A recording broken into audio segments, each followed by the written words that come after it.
अस्सलामुअलैकुम दोस्तों, आज हम आपको सैर करवाएंगे किला लाहौर की, जिसको आप साउथ एशिया का अगर डीएनए भी कहें तो ये गलत ना होगा। सैकड़ों साल पहले हिंदू शाही दौर में बनने वाले इस किले ने मुसलमानों का और मुगलों का अरूज व जवाल भी देखा, और उसके बाद सिखों के दौर के अरूज भी इसी किले के अंदर आपको नजर आएगा। सिखों के बाद अंग्रेज़ों ने भी इस किले के अंदर मुख्तलिफ तरह की तामीरात की, और हालिया दौर में भी किले का इस्तेमाल किसी न किसी तरह से आपको जारी नजर आएगा। ऑल इन ऑल ये किला आपको बड़े सगीर की सारी तारीख को एक जगह पे सम अप करता नजर आता है।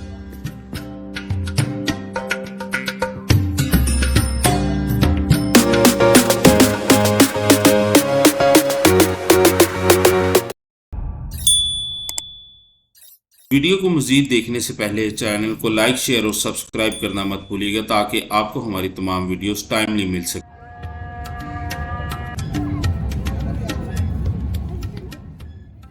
अस्सलाम वालेकुम व्यूवर्स, उम्मीद है आप सब खैरियत से होंगे। आज का हमारा वीलॉग है शाही किला लाहौर के ऊपर, और इस वक्त हम मौजूद हैं तारीखी ग्रेटर इकबाल पार्क के अंदर।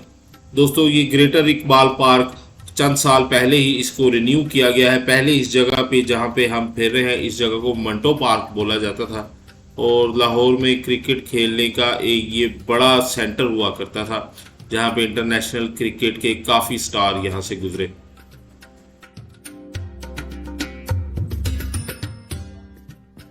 किला लाहौर की तारीख जानने के लिए मंटो पार्क या मीनार पाकिस्तान या ग्रेटर इकबाल पार्क के इस एरिया का थोड़ा सा पस मंज़र भी जानना ज़रूरी है। इस जगह को पहले बूढ़ा दरिया कहा जाता था, आज से वो 30-40 साल पहले तक, क्योंकि यहाँ से रावी दरिया गुजरा करता था, और रावी दरिया ने जब अपना रुख बदला तो इस जगह पे पानी खड़ा रहता था, जिस वजह से इस जगह को बूढ़ा दरिया कहा गया। अगर मुगलों के दौर की बात की जाए तो इस जगह से रावी दरिया किले के बिल्कुल पास से गुजरा करता था, और जो तिजारत सेंट्रल एशिया और साउथ एशिया के दरमियान में होती थी, दिल्ली से मुल्तान के रास्ते सामान बहरी जहाज़ों के ऊपर लाद के लाहौर में लाया जाता था, और लाहौर से फिर आगे उसकी तरसील सेंट्रल एशिया में होती थी। और यही वजह बनी अकबर के दौर में लाहौर शहर को बहुत ज़्यादा अहमियत दी गई, क्योंकि लाहौर शहर अफ़गानिस्तान से होने वाले हमलों के दिफा के लिए पहली फ्रंट लाइन का काम करता था। इस वक्त हम सिखों के मुकद्दस मुकाम रंजीत सिंह की समाधि के बाहर मौजूद हैं। रंजीत सिंह सिखों का एक बड़ा हीरो माना जाता है, और पंजाब का भी वो हीरो था, और इसलिए जब भी बैसाखी के मौके के ऊपर भारत से मेहमान आते हैं, सिख भाई आते हैं, तो इस जगह पे काफ़ी रौनक लगती है, और वो लोग इस जगह पे अपनी मजहबी जो रसूमात हैं उनको भी परफॉर्म करते हैं। और राइट साइड पे ये जो पीली दीवार है, ये गुरुद्वारे की दीवार है, और लेफ्ट साइड पे ये किले की इमारत है।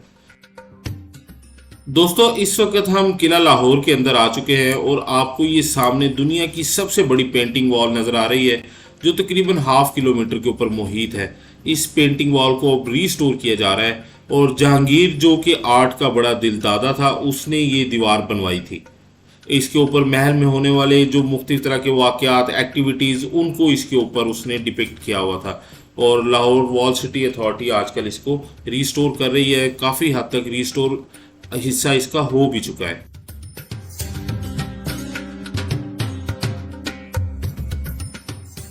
शाही किले में दाखिल होने के 3 रास्ते हैं। अकबरी दरवाज़ा है, एक उसका मशहूर आलमगीरी दरवाज़ा है, और एक ये दरवाज़ा है जो आजकल खुला है।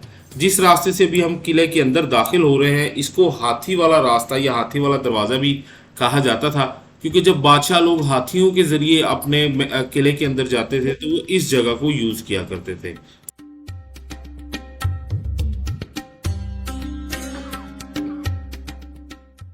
दोस्तों, शाही किला की तारीख की बात की जाए तो इसकी तारीख तकरीबन लाहौर शहर की तारीख जितनी ही पुरानी है। लाहौर शहर का पहली दफ़ा जो जिक्र आया वो महमूद गजनवी के दौर में तकरीबन 1000 साल पहले आया, और जब उसने लाहौर के ऊपर हमला किया, और उस वक़्त ये किला यहाँ पे मौजूद था। हिंदुओं की उस वक़्त हुकूमत थी। हिंदुओं के बाद यहाँ पे मुग़लों का दौर आया, और मुग़लों के बाद सिखों का और सिखों के बाद अंग्रेज़ों का। इसीलिए उसी मुनासिबत पे यहाँ पे मुख्तलिफ इमारात मौजूद हैं, वो हम आपको दिखाएंगे। दौर में बनाई गई ये उनकी इबादत गाह है और इस महल के अंदर आपको सिखों की रानी जिंदा की हवेली भी है, सिखों की गैलरी भी है, जिस जगह पे इस वक्त सिखों का एक म्यूजियम भी मौजूद है, जिसके अंदर जो भी हम आपको बाद में दिखाते हैं। इस वक्त हम शाहजहां के दौर में बनवाए गए पाए बाग के अंदर मौजूद हैं, जो कि शाही जो औरतें थी उनके लिए मखसूस था। और इस जगह पे शाहजहां ने 1634 में जब दौरा किया तो औरतों के लिए मस्जिद भी बनवाई और ये शाही हमाम बनवाया गया, जिसके अंदर ठंडे और गर्म पानी का इंतज़ाम रखा गया था।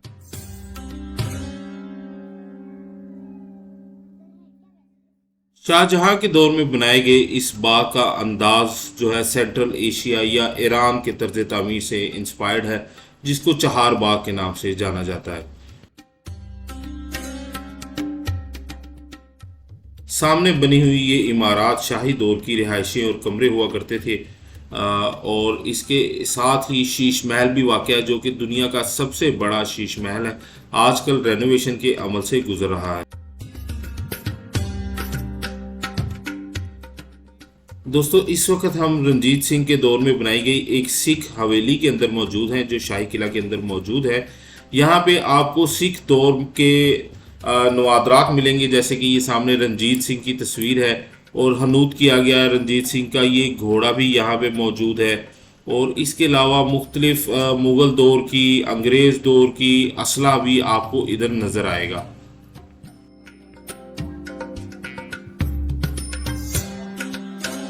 बेटा जो इसके अंदर सुराख है जो इनसाइड स्टार्ट होते हैं, तो इसमें फास्फोरस डाल के छोड़ते थे जो घरों को आग लगाने के लिए, सुई वाले दिमाग के लिए। और जो चांद वाले हैं ना लेफ्ट साइड पे मून की तरह बने हुए हैं, वो आइज़ को हिट करते थे। उनके नीचे ब्लेड वाले हैं, वो इंसान के गले और बाजू होते थे। ये किंग जॉर्ज फिफ्थ है, मलका एलिज़ाबेथ की नवासी थी। और ये मिलिट्री ड्रम्स हैं और जो उसको लेकर दीवारें गिराने के लिए। बेटा ये क्लियर गन या सिग्नल देने के लिए, जैसे कलर फायर से खिलाफ। ये तलवारों पे ब्लड लगा हुआ था सामने, ब्रिटिश दौर की है, सलीब दौर।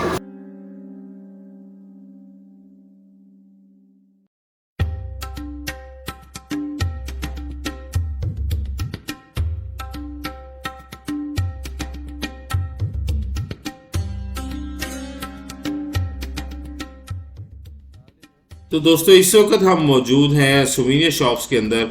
मुख्तलिफ तरह के इधर सुवीनियर्स रखे गए हैं, जिनमें से कुछ पाकिस्तान के बने हुए हैं और कुछ चीनी साख्ता भी आपको यहाँ पे नज़र आएंगे।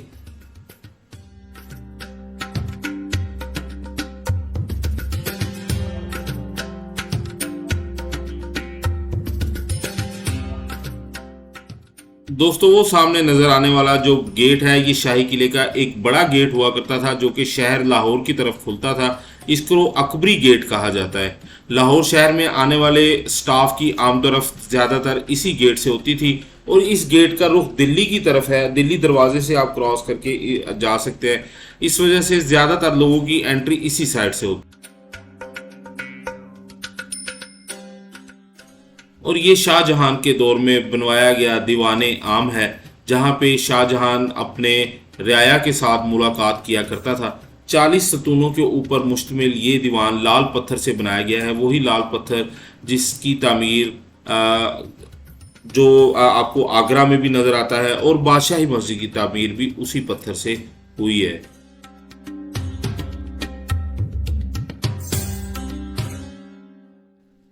दोस्तों, मुग़ल तर्ज तामीर को जो उरूज शाहजहां के दौर में मिला, वो आपको किसी और बादशाह के दौर में इतना आपको उसकी खूबसूरती नज़र नहीं आएगी। और ये बिल्डिंग भी शाही किले की बनने वाली दूसरी बिल्डिंगों से बिल्कुल मुमताज़ है। सामने आपको झरोका नज़र आ रहा है, जहाँ पे बादशाह बैठ के आवाम को अपना दीदार करवाया करता था।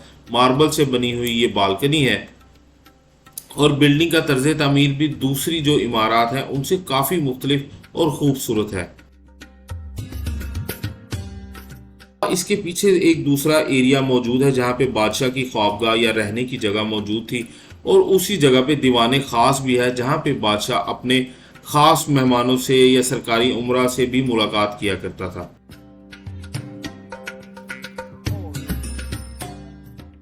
गर्मी की वजह से जो हमारे छोटे टूरिस्ट हैं काफ़ी थक गए हैं, तो इनको पानी शानी पिला के ज़रा रेस्ट करवा के चल चल के भी इनके बुरे हाल हो गए।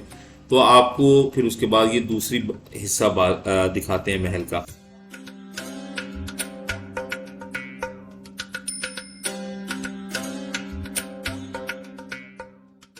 दोस्तों कहा जाता है कि ये हिस्सा जहांगीर के दौर में बनवाया गया था और इसको ईरानी तर्ज चहार बाग के तर्ज के ऊपर या फरदोस बरी के अंदाज के ऊपर तामीर किया गया था। इसमें चारों तरफ बाग होते हैं, उनके दरमियान में रास्ते होते हैं, दरमियान में एक छोटा सा आइलैंड होता है और पीछे वो जो रिहाइशगाह है, जो आपको बिल्डिंग नज़र आ रही है, वहाँ पे बादशाह आराम फरमाए या अपने रहने के लिए उसके वो कमरे हुआ करते थे।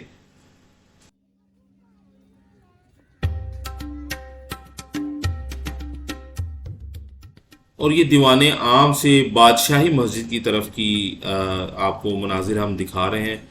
और ये दरख्त देखें कितने बड़े बड़े माशाल्लाह दरख्त हैं, इनका साया भी तकरीबन कनालों पे फैला हुआ है।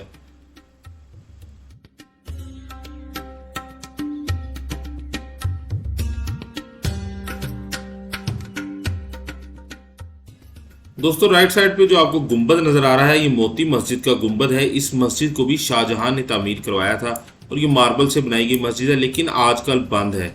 और ये जो आलमगीरी दरवाजे को जाने वाला रास्ता है और आजकल तामीरात के लिए भी इसको भी बंद किया गया है। लेकिन ये जो आपको राइट लेफ्ट पे दीवारें नज़र आ रही हैं, इसके पीछे जो इमारत थी वो अंग्रेज़ दौर में तामीर की गई और वो इनको अपने सरकारी मकासद के लिए इस्तेमाल करते थे जब अंग्रेज़ों का यहाँ पे कब्ज़ा था।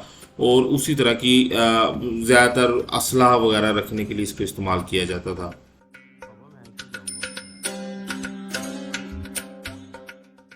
तो दोस्तों ये था शाही किला के मुतल्लिक हमारा आज का वीलॉग।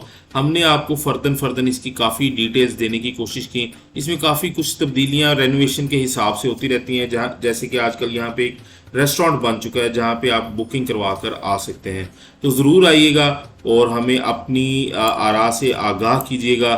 चैनल को लाइक शेयर और सब्सक्राइब करना मत भूलिएगा। हाजिर होंगे इंशाल्लाह एक नए वीलॉग के साथ। अल्लाह हाफिज़।